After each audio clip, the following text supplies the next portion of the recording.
Hi there. For those of you who don't know me, my name is Phil Noske, and I'm the Assistant Director of Contemporary Music here at Trinity.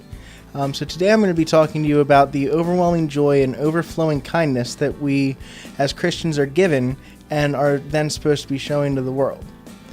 So I'm sure many of you guys grew up like I did. You'll exchange pleasantries with someone, with anyone that you see walking down the street. You know, they'll smile, they'll wave, they'll say, "Hi, how are you?" And you'll respond, "I'm fine, how are you?"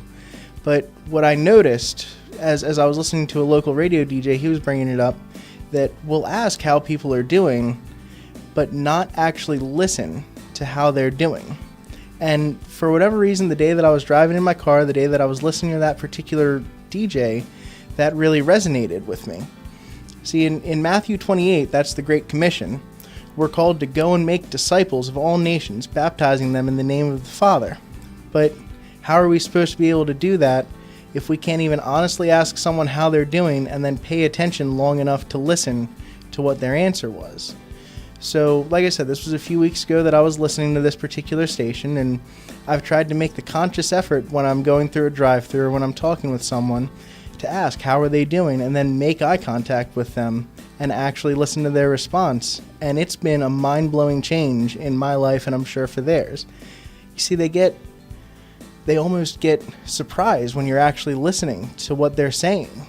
So in just these last couple weeks, I've had someone tell me that they're having a bad day, and I've been able to talk to them, and I've been able to then pray for them because they were open and honest with me and I listened. And I've had people tell me that they've had a really great day and see them just light up as they're telling me about what happened either this week, this month, whatever happened, to fill them with joy.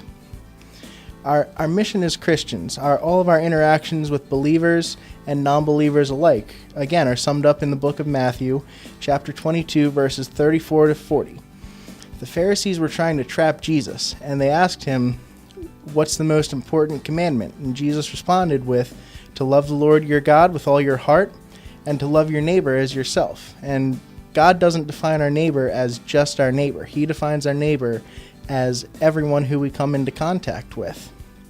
So if you're having a bad day, I mean, wouldn't it help you if someone came up and asked how your day is going and then actually listened and talked to you, even if they just listen and don't offer advice?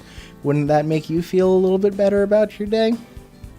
So we have a joy, like I said, we have a joy and we have a hope that people who don't know Jesus don't get to experience. See, it's outlined in 1 Peter chapter 1, verse 8. "Though you have not seen him, you love him. And even though you have not seen him now, you believe in him and are filled with an inexpressible and glorious joy." And if we as Christians are truly filled with a joy like that, shouldn't it be easy for us to love our neighbors?